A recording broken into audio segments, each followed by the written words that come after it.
and then minimize this. Okay, so we are being recorded now to a file on my disk, and everything I say and do will be recorded. So I'm going to um, I'm going to stop the share in in the Meet and start up a new share that's going to come out of the open broadcasting system. It'll be one of the monitors that I'm looking at. So bear with me while I do that. Stop the share. Now I have to go to the open broadcasting software and tell it to start a virtual camera. So it's now started a virtual camera, and I'm minimizing that. And so what I'm going to do is I'm going to change my camera to be a virtual camera. So I am choosing the OBS virtual camera now. And it should show up. See if it does. At least it's worked in the past. It should replace my image that's dancing around here when I do this. And I got to turn off that background image here, so bear with me here. So I have to go to Visual Effects and turn this all off. Yeah, there it is. Okay, so I'm sharing one of my entire screens. And if you turn off your video, Mike, the bandwidth will be higher, and maybe it will be possible to zoom in on the image that I'm showing because I'll be speaking. So if you highlight your camera and turn it off, then this screen that I'm talking to will be the biggest. The button for doing it is at the bottom, and in the Meet version that I have, they've changed the way this works. There's a little square. There you go, you got it. Okay, so what I've got on display in the upper left-hand corner here is the ephemeris program that I use to control the telescope in the astronomy of an ephemeris. This program is talking to ASCOM, and that ASCOM is talking to my telescope mount control, which is this menu here in the middle, where I'm having my mouse dance around.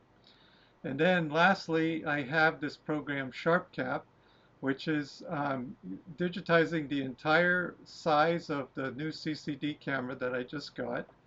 But it's also configured in such a way that it's automatically creating the highest contrast that's possible. And so the gain is set and the exposure is set to give this distribution. But these edges here, which define a bright and a dark area, they're like breathing in and out because of touching on this blue button that says Lock Auto Stretch, which continuously updates the stretch. So when I'm stretching this large amount in this image, you could see that my filter is on band here in the middle because it's dark, but it's not on band over here.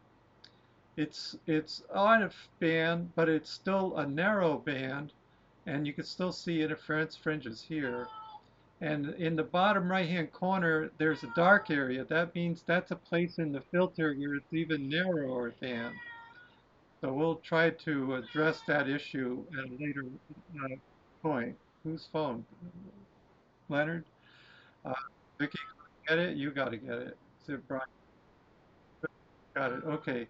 So what it is I discovered yesterday, Mike, as a result of trying to learn how to use the sequence, which allows you to program, um, uh, it allows you to program the operation of SharpCap. It can do a lot of things. And if I,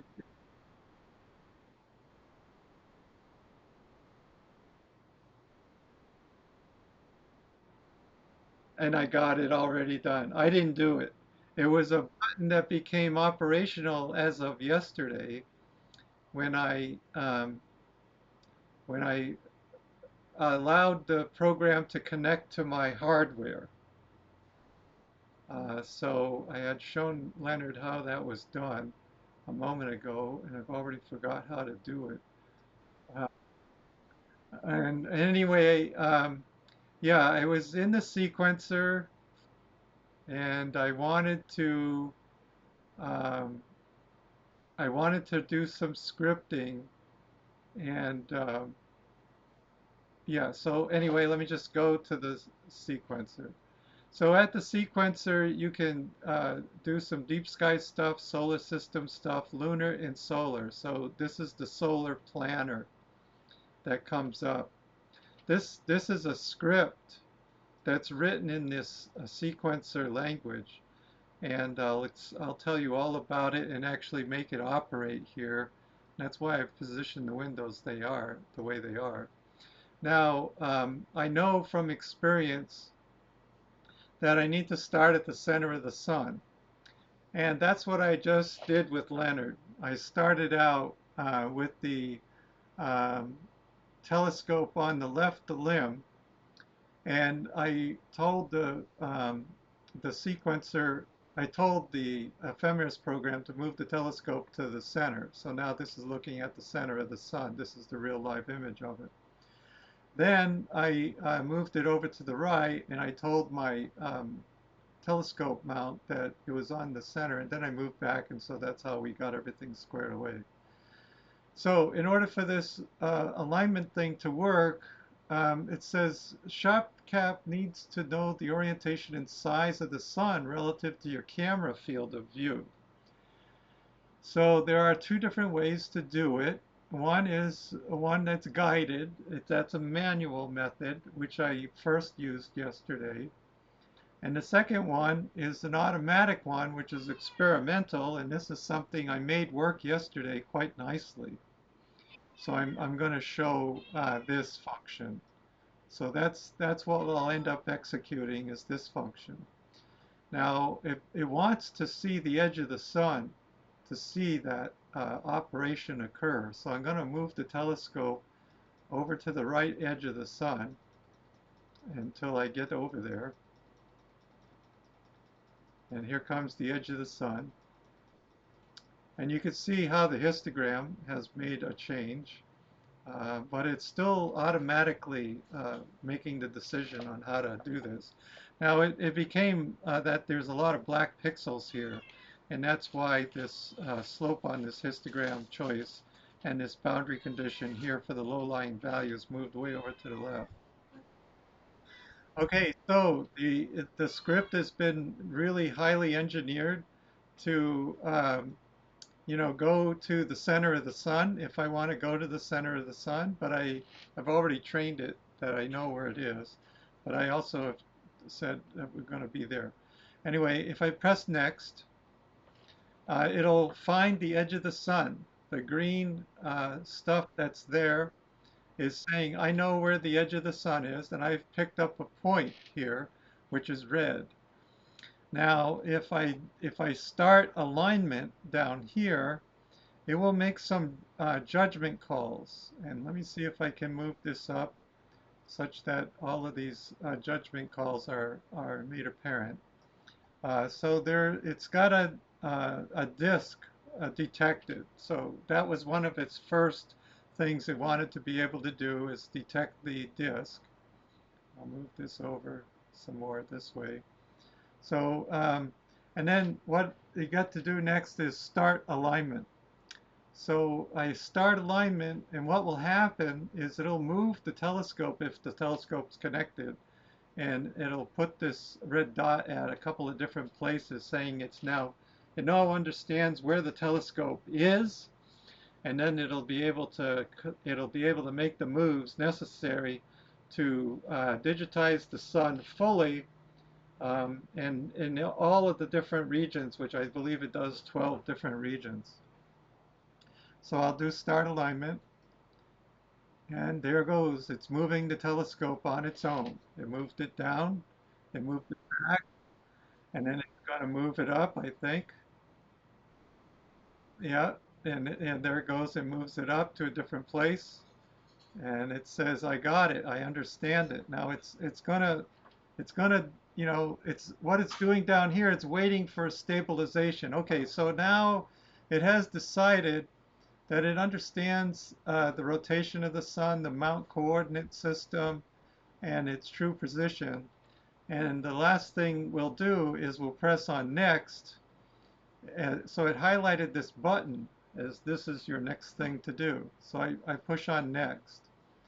And then here we are in next, and it's got these jobs to do. So the job is move to all of these red dots, one at a time, and capture images in a sequence that will then be something that you have to use this Registax to, or AutoStax for, which I use today, to actually pull out the best seeing and to adjust the, you know, properties. So right now it's taking the default properties of the camera. I could reassign properties over here, but I'm not going to do that right now. So it made its decision, and the only thing I need to do is push next. Now, I could um, do a minimum overlap of pixels and a safety margin of pixels. I could make changes to this, but I'm not going to do anything at this moment. I'm just going to press next. Now, the last thing that is of interest is um, and I'm going to take the defaults on this again, but let's just go through it. The capture setup is it's going to capture 1,000 frames, and it's going to save it to an SER file. And Leonard learned that the SER file was a better file format for working with the Registax. And then I'm going to maintain the current camera settings, just the way they're defined over here. I'm going to leave them alone. Because I think in order to do automatic, what I really need to do is come up with a flat field for my camera, and I haven't done that yet.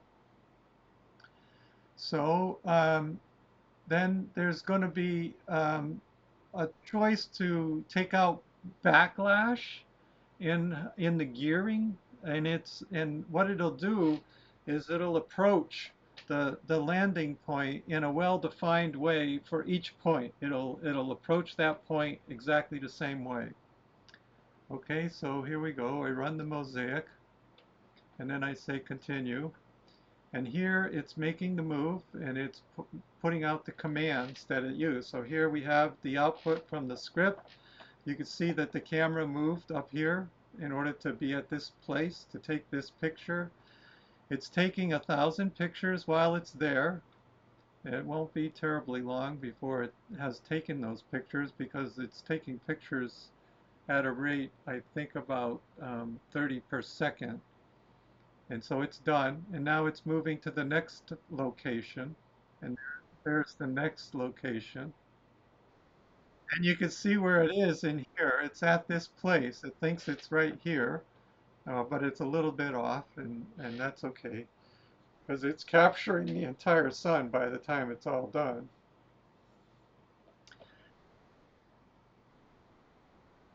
Yes, that's right. Yeah, so there it's done with that one. So it's making the same, you can see the trajectory, there's a little plus sign here that moves, and you can see how it approaches the target. And on the next one, what it's going to end up doing, it'll go from this red dot down to this red dot. It'll land, the plus sign will land down here someplace, and then it'll slowly go up to this place, and then it'll start taking the pictures. Um, so here it goes. So the plus sign moved down, it moved way over here, and now it's approaching the RAM deck, which will minimize the, the influence of backlash in the mount. Now it's taking the 1,000 pictures at this time, and it's saving them to a SER file. Each one of these SER files is unique based on the date and time. So the files are uniquely, automatically labeled. And here it's back to the center of the sun where I initially set up the histogram. See, here's the histogram down here, how I initially set it up. So I've got it at a very high contrast. And well, this automatic um, histogram thing I did not have on yesterday, but that's what we have today. So it's taking the 1,000 and it moves over to the next one, and it approaches the dot from the same size, and it takes the 1,000 again, and it just does that until it's all done. And then when it's all done, it does not light up the button down here, which is said to be next, because that part of the software has not been written yet. But it has taken the pictures. So that the big part of the job has been accomplished by, it being able to do what it's doing right now. Uh, so yeah, I spent quite a few time iteratively doing this yesterday to, get things settled out and squared away with, where it was moving and how it was centering the sun. Uh, so yeah, just about all of yesterday afternoon I spent time doing this. Yeah, so there it's moving and it comes back to near the center of the sun. And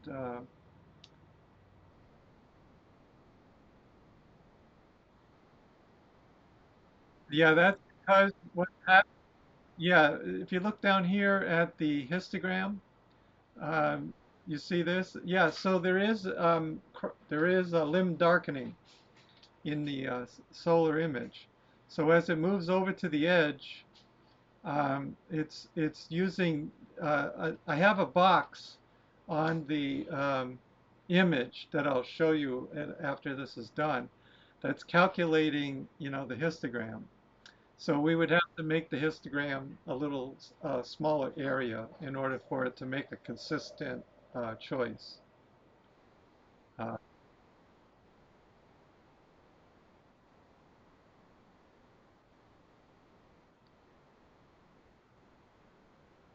yeah, yeah. So yeah, our insights we've developing in real time here would suggest, yeah, do that. So yeah, this is how it operated yesterday, and this is the first time I connected to the mount using any other software other than this ephemeris program. So my ephemeris program in the upper left-hand corner up here is communicating with the mount in RA and DEC and knowing where it is at the same time as SharpCap is doing so. The whole layer of software called ASCOM was written for exactly this purpose, so that you can have multiple things that are going on your telescope and you'd be able to communicate through one terminal basically. And then when this is done, I believe it puts up a message here saying that it's completed its mission, and that's the end when it does it. Yeah. So I did press the emergency stop button. Okay, there it is. Now it says run mosaic. I'm going to press this button. That button was not there yesterday, so I don't know what it's going to do. Uh, and continue. Oh, and it's going to repeat because it's not going to make a mosaic. It's just going to do it again. So that's all it does. So yeah, it doesn't do the next step. The next step after having gone through this effort, it should be that it connects to Registax or AutoStacker, and it actually creates the necessary filtering to enhance the contrast for all of the different images that it created in an equal way without any automatic, histogram equalization at all. As well as, there should be a sequence of images taken for flat fields. So you get to name these images that you're taking at this location. Right now, where I'm naming them just light frames. So this is just the image of the light that's coming from the sun. If I pull down on that menu when everything is finished again, it allows you to declare what it is you're doing. Why are you collecting this information? If you're collecting, dark frames, or if you're collecting flat frames, you can do all these things. And yes, yeah, it does a dark frame and it does a flat field as well. Now, um, the dark frame doesn't require anything other than just cover up the telescope. To get the flat field, what you'd have to do in front of the telescope is you have to either focus it to defocus it, or I think people have learned to put a plastic bag that's translucent over the front of their telescope, and then that made the sun go out of focus. And then if you just focus your telescope at these regions and just have that plastic bag over your telescope while you're collecting this data, then you will have collected a flat for your sensor at each of these locations. So there'll be locations 1 through 12. And in one case, you will have knowledgeably declared them as darks by changing this value up here, or as flats. And it would rename it, and it tells you where is it that I'm saving this information up at this top here. So it's SharpCap creates its own directory based on date, the date today, and then I chose to make it say, I would like you to change the file name to include the time, so that I could make sure to get the sequence files, tagged with a timestamp. Uh, yeah,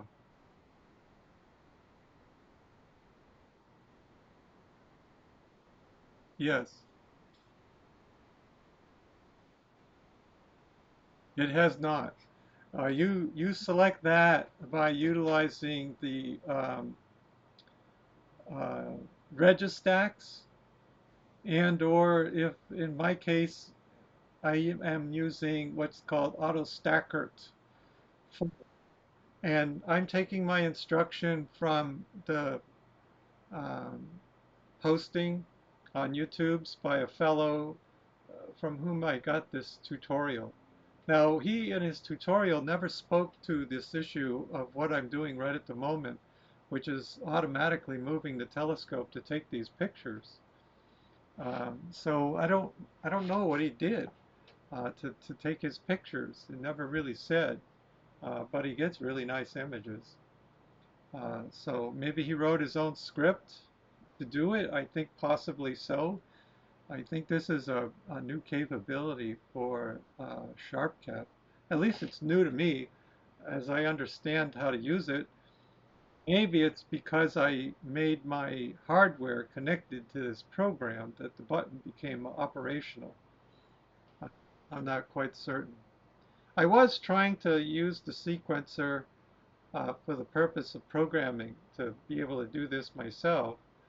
When I first tried doing it, I was not successful in making the telescope move in a controlled manner.